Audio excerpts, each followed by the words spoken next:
প্রথম বাচ্চার তো 4 বছর হয়েই গেল, তাহলে দ্বিতীয় বাচ্চা কবে নেবে? সবারই মুখে একটাই কথা। যাই হোক, শুভ সকাল বন্ধুরা, কেমন আছো তোমরা সবাই? আশা করছি তোমরা সবাই যে যেখান থেকে দেখছো সকলেই খুব খুব ভালো আছো, সুস্থ আছো। আসামের ছোট্ট একটি গ্রাম থেকে আমি পূজা তোমাদের সকলকে আমার ব্লগ চ্যানেলে অনেক অনেক স্বাগত আর অনেক অনেক ভালোবাসা জানাই। তো অনেকে আমাকে বলেছে, দিদি ভাই তোমার বাড়ি আসামের কোন জায়গাটাতে? তো আমাদের বাড়ি আসামের আনন্দবাজার নামে একটা ছোট্ট গ্রামের। তো যাই হোক, এই দেখো সকাল সকালে দেখো গ্যাসটা কিন্তু মুছিয়ে নিচ্ছি। তো কালকে রাত্রে রান্না করার পরে গ্যাসটা কিন্তু আর মোছাই হয়নি।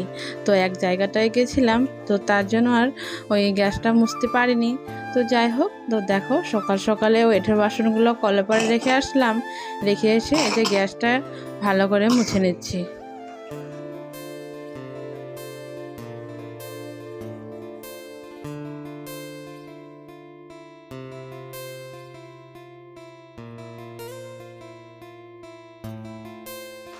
তারপরে দেখো ওই যে রাস্তায় গেছিলাম, কালকে ওই যে ফেরিওয়ালার কাছে আমার 60 টাকা বাকি ছিল, তো আজকে এবার টাকাটা দিতে গেছি। তো ওই যে হঠাৎ করে বালিশের কাভারটা দেখলাম, দেখি না পছন্দ হয়ে গেল।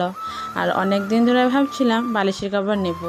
তো ওই যে যেগুলো মানে সবসময় ব্যবহার করা হয় ওই বালিশের কাভার না, দুটোর মতন একটু একটু ছিঁড়ে গেছে। তো ওই জন্য ভাবছি নেব। তো পছন্দ হয়ে গেল যদি নিয়ে নিলাম, আর দামও কিন্তু বেশ কমই পেয়েছি। তো দেখো আনার সাথে সাথে কিন্তু ভালো করে ভরিয়ে নিচ্ছি বালিশের কাভারগুলো। আর আমরা মেয়েরা তো জানোই, সংসারের খুঁটিনাটি যে কোনো বস্তুই কিনি না কেন, সেটা কিন্তু তৎক্ষণাৎ ব্যবহার না করা পর্যন্ত আমাদের মনে শান্তি হয় না।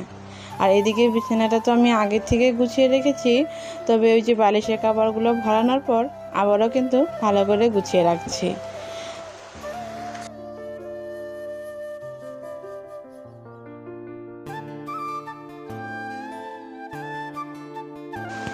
তো এদিকে ঘরটার গুছানোর পর চলে এসেছি ঘরগুলো মোছার জন্য। তো আজকে না ঘরগুলো তো মুছবো না, বারান্দাটাই মুছে নেব, কারণ রোজ রোজ তো আর ঘর মোছা যায় না, অনেকটা সময়েরও দরকার। আর যেহেতু একার সংসার, সমস্ত কাজ যদি একসাথে করা হয় তাহলে না রান্না করতে করতে অনেকটাই দেরি হয়ে যায়। আর তার মধ্যে বিকেলবেলা তো আমার টিউশন থাকে, তো 3 ঘন্টা টাইম আমার এক্সট্রা করে হাতে রাখতে হয়, কারণ ওই যে ছোট ছোট বাচ্চাদের টিউশন পড়াই। তো অনেক জোর করেই ধরেছে, না পড়ালেও হয় না, আর যদি পড়াই নিজেরও একটু হাত খরচা বেরিয়ে পড়ে। তো ওই জন্য কিন্তু আর আমি সময়টা নষ্ট না করে ওই বিকেলবেলার সময়টু টিউশন পড়াই। ওই জন্য কিন্তু বিকেলবেলার কাম কাজ খুব কমই দেখাতে পারি তোমাদের। যাই হোক, কথায় কথায় কিন্তু অনেক কথাই হয়ে গেল, তবে আসল কথাটাই আসা যাক। তো আমাকে অনেকেই বলে যে প্রথম বাচ্চা তো 4 বছর হয়ে গেল, তাহলে দ্বিতীয় বাচ্চাটাও নিয়ে নাও। তো দেখো, বাচ্চা নেওয়াটাই তো বড় কথা না, বাচ্চাটাকে কিন্তু ভালোভাবে মানুষ করাটাই হচ্ছে বড় ব্যাপার। তো যেহেতু একা সংসার, সব কিছু কিন্তু ভেবেচিন্তেই করতে হয়, যেহেতু সহায় করার মতো কেউই নেই। তো ওই জন্যই বাচ্চা তো নেবই, অবশ্যই নেব, তবে একটু সময় করে, মানে যখন আমার মেয়েটা সব কিছু ভালো মন্দ বুঝতে পারবে তখনই নেব।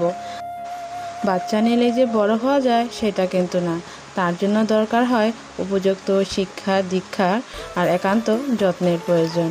তো আর কি, আর আমাদের গ্রামের সমাজে না বিয়ের পর থেকেই বাচ্চা কবে নেবে এমন করতে করতে একটা তো বাচ্চা হয়ে গেল, এখন বলে আরেকটা বাচ্চা কবে নেবে, এই হচ্ছে ব্যাপার। তো এটা আমার ক্ষেত্রে না, এটা সবারই ক্ষেত্রে কিন্তু কম বেশি হয়েই থাকে। তো যাই হোক, অনেক কথাই বলে ফেললাম। তো এদিকে কিন্তু আমার সমস্ত কাম কাজ করা হয়েই গেছে, আমি এই যে স্নান করেও চলে এসেছি কাপড়গুলো মেলার জন্য।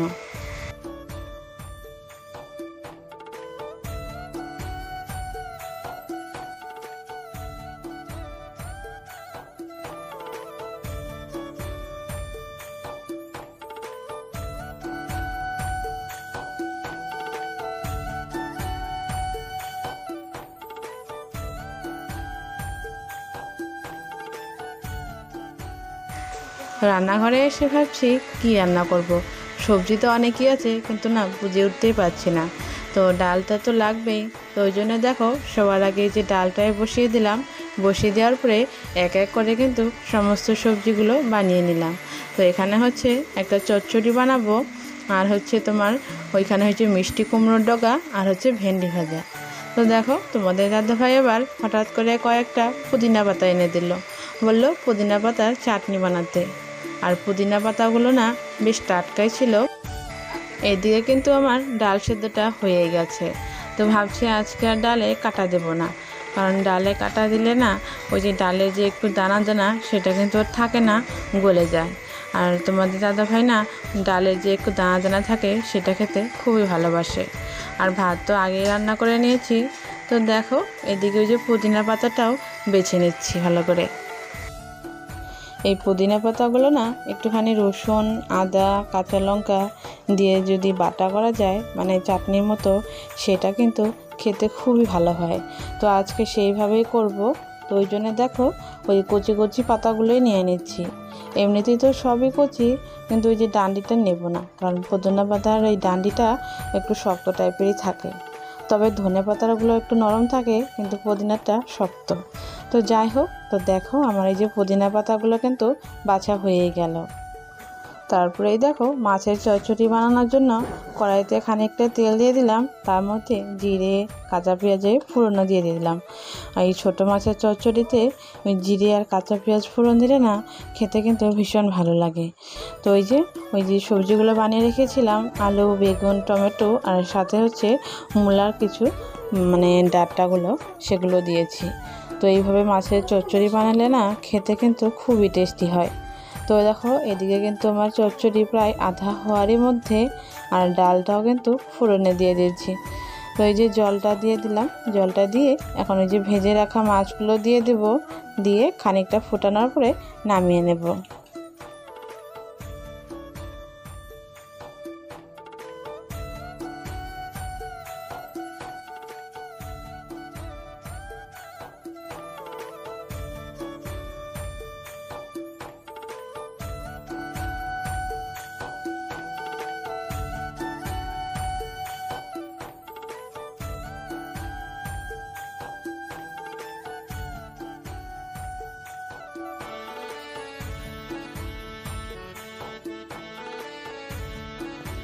তো এদিকে সমস্ত রান্না বাড়া হয়ে গেলে পুদিনা পাতাটাও কিন্তু বেটে নিয়েছি।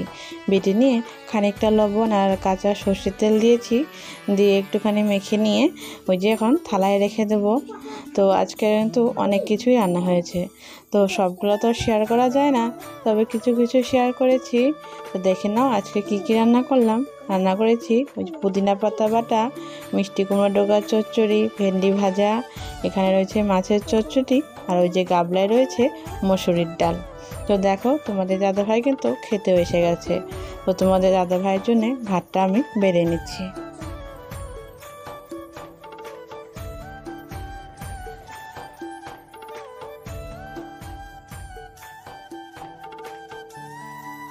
তো এদিকে দুপুরের খাওয়া দাওয়া হওয়ার পরে আমার কিন্তু টিউশনি ছিল। তো 3 ব্যাচ টিউশন, আজকে হচ্ছে 1 ব্যাচই পড়ালাম। তো বিকেলবেলা না সন্ধ্যাবেলার দিকে থিয়েটার দেখতে যাব। থিয়েটার মানে হচ্ছে নাটক, অনেকে যাত্রা বলে, মানে ঠিক সিনেমার মতনই হয়, মানে একটু ছোট্ট করে দেখায়। সেটা হচ্ছে অরিজিনালি মানে মানুষগুলোই অ্যাক্টিং করে দেখায়, মানে সামনাসামনি একবারে। তো আমাদের আসামে এটাকে থিয়েটার বলে। তো ওই থিয়েটারে দেখতে যাব বলে আজকে কিন্তু টিউশনের ফ্রকগুলো পরালাম না, 1 ব্যাচ পরিয়েই ছুটি দিয়ে দিয়েছি। দিয়ে যে উঠোনটা কিন্তু ঝাড় দিয়ে নিচ্ছি। তারপরে দেখো এই যে আমি রেডি হয়ে গেছি। আর আজকে না খুবই গরম। তো এই দেখো গরমের জন্য কিন্তু একটা সিম্পল দেখে শাড়ি পরে নিয়েছি, আর এই যে ঠোঙায় একটা পাখা নিয়েছি জলের বোতল, কারণ থিয়েটারের ওখানে তো খুবই গরম। তো দেখো যাওয়ার সময় একটু নিজেকেও দেখে নিচ্ছি। তো গ্রামের গাইয়া মানুষের সাজ যেরকম হয়, তো সেরকমই সেজেছি। তো কেমন লাগছে কমেন্ট করে কিন্তু অবশ্যই জানিও। তো যাই হোক বন্ধুরা, আজকের মতন ব্লগটা আমি এখানে শেষ করছি। ভালো লাগলে লাইক, কমেন্ট, শেয়ার করে দিও। আর চ্যানেলে নতুন বন্ধু হয়ে থাকলে চ্যানেলটা কিন্তু অবশ্যই সাবস্ক্রাইব করে দিও। তাহলে আজকের মতন টাটা, বাই বাই। আবারও দেখা হচ্ছে তোমাদের সাথে নতুন একটা ব্লগ নিয়ে।